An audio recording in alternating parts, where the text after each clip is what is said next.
জাতি ধর্ম নির্বিশেষে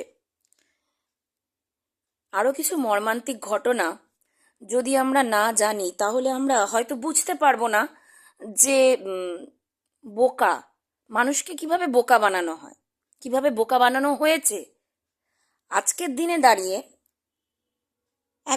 আজকের দিনে দাঁড়িয়ে আমি বা আমার বাবা বা আমার দাদু, ম্যাক্সিমাম এদের অবধি আমরা চিনি, বাবার দিক থেকে হোক মায়ের দিক থেকে হোক, প্রত্যেককেই আমরা কি মনে করি, প্রত্যেকে নিজের নিজের যে অ্যানসেস্টার্সরা আছে তাদেরকে খুব ভালো মনে করি, তাই না?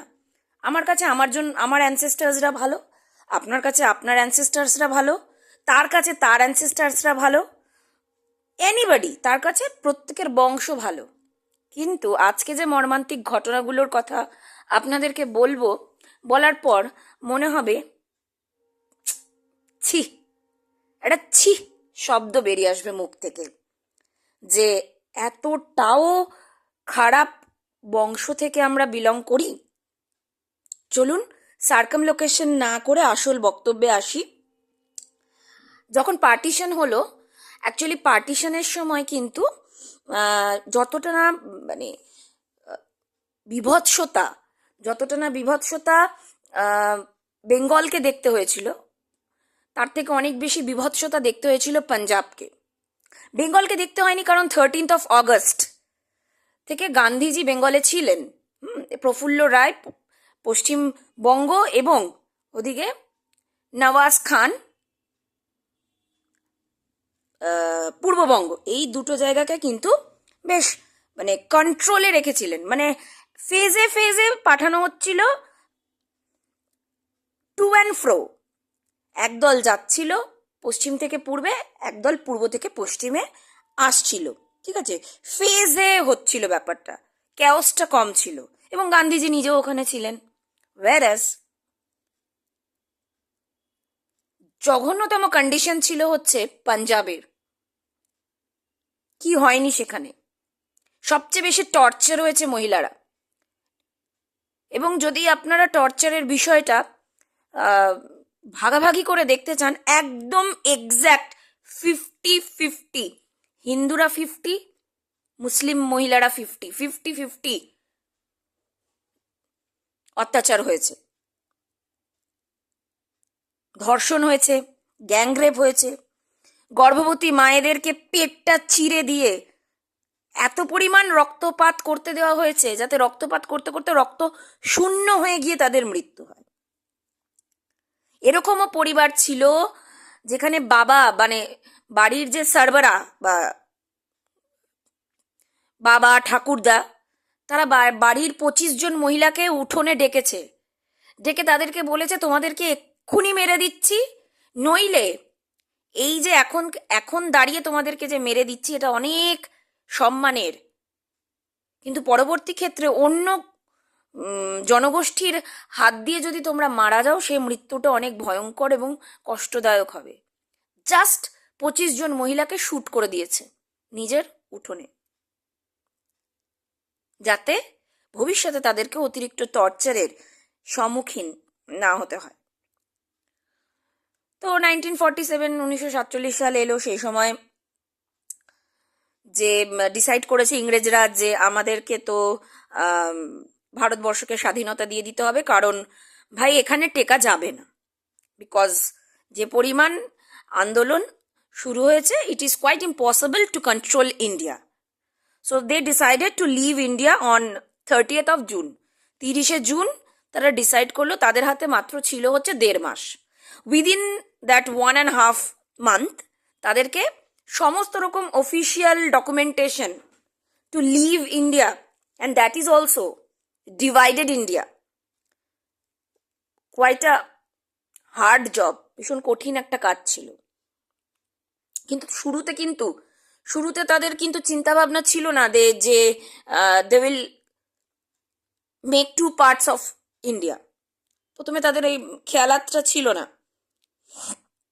ওয়েভেলের চাকরি চলে গেল, মাউন্টব্যাটেন এলেন। মাউন্টব্যাটেন যখন এলেন, ঘটনাটা হচ্ছে তখন উনি বুঝতে পেরেছিলেন যে জওহরলাল নেহরুকে কাছে রাখতে হবে। কেন না, জওহরলাল নেহেরু ওয়াজ আ পার্সন যার সাথে ডিরেক্ট ব্রিটিশ রুলের যোগাযোগ ছিল। ঠিক আছে, কে ছিলেন ব্রিটিশ প্রাইম মিনিস্টার তখন? অ্যাটলির সাথে যোগাযোগ ছিল। কার থ্রু দিয়ে যোগাযোগ ছিল? Nehru was quite educated enough to be in touch with Attlee. British prime minister অ্যাটলির সাথে যোগাযোগ ছিল কার থ্রু দিয়ে? কৃষ্ণা মেননের থ্রু দিয়ে। এখন তখন মাউন্ট ব্যাটেন বুঝেছিলেন যে এইরকম পরিস্থিতিতে to take a strong decision in favour of India he needs Nehru, Jawaharlal Nehru. On the other hand it was very surprising যখন উনি জিন্না, মোহাম্মদ আলী জিন্নার সাথে বসলেন, উনি বুঝতে পারলেন 4 থেকে 5টা পর র্যান্ডাম মিটিং করলেন এবং মাউন্ট ব্যাটেন রিয়েলাইজড যে জিন্নার কাছে পাকিস্তানটা অ্যাকচুয়ালি কি, উনি রাজ্য হিসেবে চাইছেন নাকি ভারতবর্ষেরই একটা পার্ট হিসেবে চাইছেন, না স্বতন্ত্র দেশ হিসেবে চাইছেন, কি মানে কনসেপ্টটা কি হিসেবে চাইছেন সেটা কিন্তু জিন্নার কাছে ক্লিয়ার ছিল না। অ্যাবসলিউটলি মানে ভোলাটাইল একটা concept. Jinnah was not at all clear about the concept. উনি কিন্তু আলাদা দেশ চাননি। মাইন্ড ইট, খুব বড় একটা important information, that Jinnah never wanted to have a different nation called Pakistan. They just wanted Iqbal. তারপরেও ইকবালও এসছেন, সারে জাহাঁ সে আচ্ছা। হ্যাঁ, ইকবালও সেম কনসেপ্ট। ওরা চেয়েছিল যে জাস্ট ইন্ডিয়ার টোটাল ইন্ডিয়াটার দুটো পার্ট থাকবে, that will be Hindustan and Pakistan, but India will remain a single country. এদিকে আইসিএসরা চলে যাচ্ছেন যারা সিভিল সার্ভিসে ছিলেন, ব্রিটিশরা তো ছিলেন সিভিল সার্ভিসে, they are going back. Mountbatten was like very much confused যে জিন্নার তো কনসেপ্টই নেই যে কিভাবে কি হবে না হবে। তারপরে এলেন লিয়াকত আলী, উনিও বুঝেছিলেন যে আলাদা করে এখন এই মুহূর্তে যদি দেশ গঠন করতে চাই, ইফ দে ডিসাইড যে এখন একটা নতুন দেশ করতে হবে, তার মানে একটা টোটাল অ্যাডমিনিস্ট্রেশন নতুন করে তৈরি করতে হবে, and they had no knowledge about administration. কিভাবে প্রেসিডেন্ট, কিভাবে PM, even type of nation কি হবে, মোনার্কি থাকবে না রিপাবলিক হবে না সেটা ডেমোক্রেটিক হবে, কোনো আইডিয়া তাদের ছিল না। Absolutely idea zero. তখন ফাইনালি আর্মিটাকে ভাগ করে দেওয়া হলো, ইন্ডিয়ান আর্মি পাকিস্তান আর্মিকে ভাগ করে দিল, এবং এবং একদম ক্লিয়ার কাট বলছি, একদম তখন ডিসাইড করা হলো, পাকিস্তানিরা ডিসাইড করলেন যে তারা ব্রিটিশদের লেজ ধরে থাকবে অ্যাডমিনিস্ট্রেশন কি করে চালাতে হয় সেটা বোঝার জন্য। কারণ নেহেরু কিন্তু ইন্ডিয়াকে দেখার মতন আছে, বাট হোয়াট অ্যাবাউট জিন্নার কাছে তো কনসেপ্টই নেই অ্যাডমিনিস্ট্রেশনের। কারণ উনি ওই সেই বলে না, ওই দেখো যে তুমি রেসে জিতলে তোমাকে জিলেপি দেওয়া হবে, কিন্তু আলটিমেটলি জিলেপিটা কিন্তু কোনোদিন দেওয়া হয় না, মানে জুজুর ভয় দেখিয়ে। ঠিক আছে, জিন্না চেয়েছিল কি, জিন্নার মনের মধ্যে ছিল যে হ্যাঁ তোমাদেরকে পাকিস্তানের নামে একটা দেশ দেওয়া হবে, তাই জন্য তোমরা কি করো, সেন্ট্রালে মানে দিল্লিতে যাতে মুসলিমদের বেশি সংখ্যায় রাখা যায়, ঠিক আছে, সেন্ট্রাল লেজিসলেচারে বা পার্লামেন্টে যে বেশি করে যাতে মুসলিমদের রাখা যায়, এটা ছিল তার উদ্দেশ্য। তার জন্য তিনি ওই রকম ক্লিক বেট খেলতেন যে হ্যাঁ তোমাদেরকে পাকিস্তান একটা দেশ দেওয়া হবে। কিন্তু যখন এটা সত্যিকারের ঘটে গেল, he was absolutely confused, and that time he decided, এবং বেশ কিছুদিনের মধ্যে উনি মারাও গিয়েছিলেন, এবং দ্যাট টাইম হি ডিসাইডেড কি না চলো নেক্সট মানে আমাদেরকে ব্রিটিশদের কাছ থেকে অ্যাডমিনিস্ট্রেশন প্রপার ওয়েতে শিখতেই হবে। এবং জিন্না তো মোস্ট ইম্পর্টেন্ট, আরও মজাদার ব্যাপার হচ্ছে জিন্না নেভার ওয়ান্টেড বেঙ্গল, বিশেষ করে বাংলাদেশ কোনোদিন চাননি, উনি জীবনে কোনোদিন ঢাকাতে যাননি, উনি কলকাতাটাকে প্রচণ্ড পরিমাণে পছন্দ করতেন, উনি কলকাতাটা চাইতেন। কেন? কলকাতা ক্যাপিটাল ছিল, কলকাতার চাকচিক্য প্রচুর, কলকাতায় ব্রিটিশদের একসময় ক্যাপিটাল ছিল, অর্থ প্রচুর, বিজনেস প্রচুর। Dhaka was never like that. এটা জিন্নার মতবাদ, কিন্তু জিন্নার প্রত্যেকটা মতবাদই কিন্তু পরবর্তী ক্ষেত্রে ভুল প্রমাণিত হয়ে গেছে। এবং জিন্না এটাও মনে করতো যে মানে কি বলে পাঞ্জাবটা যে ভাগ হয়ে যাচ্ছে, শিখ কমিউনিটিরা খুব বোকা, ঠিক আছে, খুব বোকা, এটা খুব মনে করতো জিন্না। দুটো মতবাদী কিন্তু পরবর্তী ক্ষেত্রে প্রমাণ হয়ে গেছে যে how much Dhaka is powerful, garments, textile সবকিছুর দিক থেকে, জিডিপির দিক থেকে এক্সট্রিম লেভেলে পৌঁছে গেছিল। চক্ষুশূল হয়েছিল বলেই তো আজকে বাংলাদেশকে এই পরিস্থিতিতে নিয়ে আসতে বাধ্য হলো, তাই না? পাওয়ারফুল হচ্ছিল তো পুরো, মানে দক্ষিণ পূর্ব এশিয়ার যে নেশনগুলোর মধ্যে বাংলাদেশ টেক্সটাইল বিজনেসের দিক থেকে, জিডিপির দিক থেকে শেখ হাসিনার আমলে বিশাল ভালো উন্নতি করছিল। করাপশন ছিল, কিন্তু এই লেভেলের করাপশন ছিল না। করাপশন তো আছে, ডেমোক্রেটিক নেশন, এত এত লোক, করাপশন আছে, কিন্তু উন্নতিও করছিল। চক্ষুর শুল হয়ে গেল বিষয়টা, তাই না? তো জিন্নার প্রথম চিন্তা ভাবনাটা ভুল প্রমাণ হয়ে গেল যে পূর্ব বাংলা দুর্বল, একদমই নয়। দ্বিতীয় ভাবনা চিন্তাটাও ভুল প্রমাণিত হলো যে শিখরা বোকা। কেন?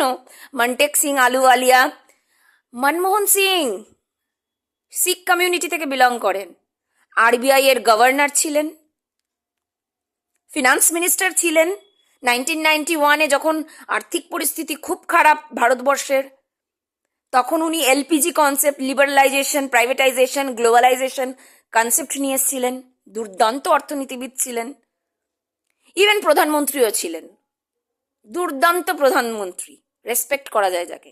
এবং it is very sad he passed away. তো শিখ কমিউনিটি ওয়াজ নট ফুল, এটাও জিন্নার মতো মানে চিন্তা ভাবনা। Jinnah was actually, when I read through this I realise Jinnah was a very confused character. Concept clear ছিল না। কনসেপ্ট ক্লিয়ার না থাকলে ইটস ভেরি হার্ড। তারপরে 30শে জুন বাউন্ডারি কমিশন তৈরি করা হলো, সিরিল র্যাডক্লিফকে আনা হলো, যার নামে আমরা জানি ভারত পাকিস্তানের যে বর্ডার লাইন, র্যাডক্লিফ লাইন তৈরি করা হলো। হাতে মাত্র 1.5 মাস, তারপরেই 15th আগস্ট ডিক্লেয়ার করা হলো ইন্ডিয়ার ইন্ডিপেন্ডেন্স। এবার মর্মান্তিক ঘটনার আরো কিছু ঘটনা বলি, সেটা হচ্ছে যে অ্যাকচুয়ালি 3 রকম হিংসার না 3টে স্টাইল ছিল। গ্রামের দিকে কি ছিল? গ্রামের দিকে প্রত্যেকটা পুরুষকে মেরে দেওয়া হতো, এবং মহিলাগুলোকে, সেটা উইডো হোক বা বিলো 18 হোক বা অ্যাবভ 18 হোক, আনম্যারিড হোক, হোয়াট এভার, মহিলাদেরকে লাইনে লাইনে দাঁড় করিয়ে নিলামি করা হতো, অকশন, নিলামি করা হতো, বিক্রি করা হতো। এবং ওই মানে ওপর দিয়ে যখন ব্রিটিশরা প্যাট্রোলিং করতো, টহল দিত, হেলিকপ্টার করে বা এরোপ্লেন করে টহল দিত, তো একদিন একজন ব্রিটিশ দেখছেন যে একটা বিশাল বড় ঢিপি, পাহাড়ের মতো ঢিপি হয়ে রয়েছে। উনি ভেবেছেন হয়তো কোনো পাহাড় বা ঢিপি বা কিছু মানে এনিথিং। যখন উনি কাছে গেলেন, দেখলেন ওটা পুরুষদের মৃতদেহ, কয়েক লক্ষ পুরুষের মৃতদেহ, এবং পাশের গ্রামে নারীদেরকে অকশন করা হচ্ছে। এবং ওই মুহূর্তে উনি ছুটে যখন পুলিশ স্টেশনে যান, ওনার হাতে তখন যে রাইফেলটা ছিল, সেই রাইফেলটা দিয়ে অ্যাকচুয়ালি গুলি বেরোচ্ছিল না, গুলি শেষ হয়ে গেছিল। উনি যখন নিমেষের মধ্যে ছুটে পুলিশ স্টেশনে যান এবং পুলিশকে নিয়ে আসতে যান, আসার সাথে সাথে দেখেন সমস্ত মহিলার নিলামি হয়ে গেছে।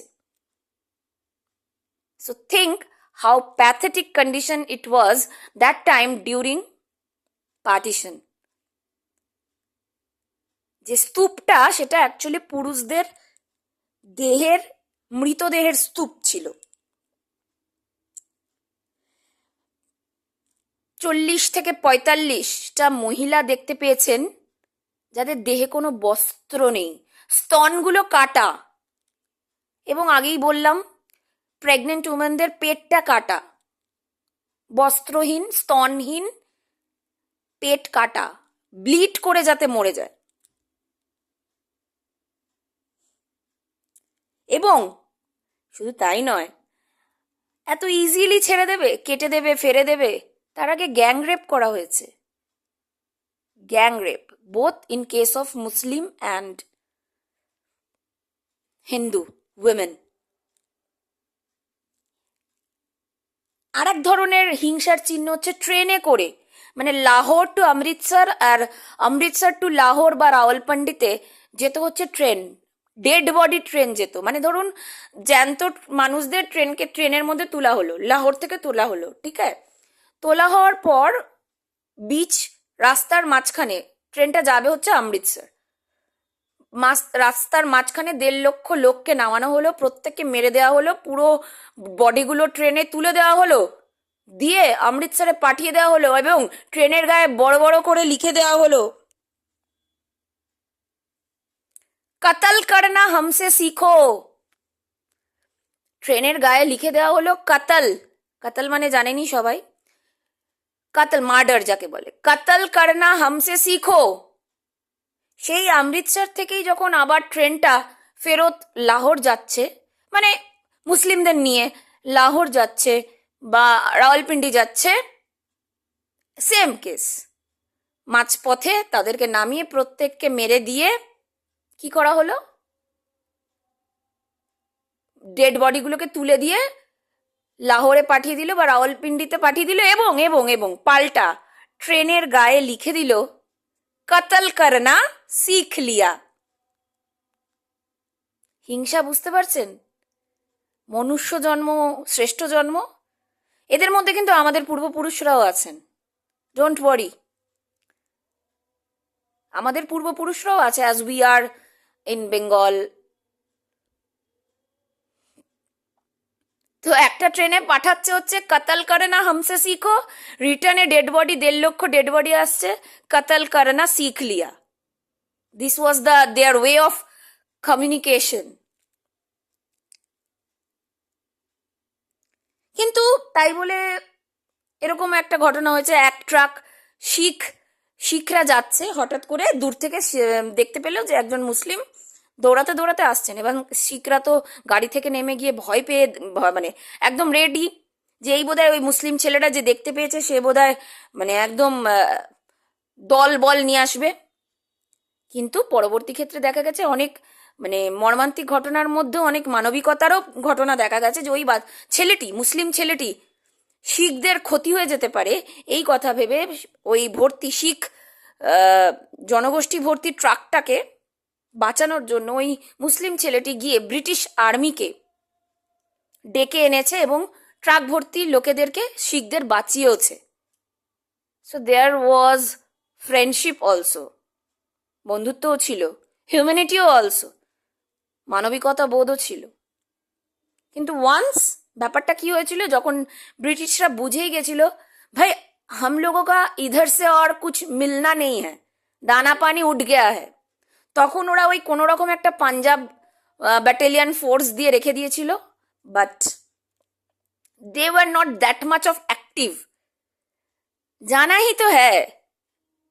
অ্যাকচুয়ালি ব্যাপারটা কি ছিল, জওহরলাল নেহেরু ছিলেন অতিরিক্ত সোশ্যালিস্ট, ঠিক আছে, মানে পলিটিক্যালি চিন্তা ভাবনা করতেন, এবং জিন্নার ক্ষেত্রেও ছিল, জিন্নাও একদম কিছুটা হাত্তাক ছিলেন হচ্ছে পলিটিক্যাল চিন্তাভাবনার মানুষ।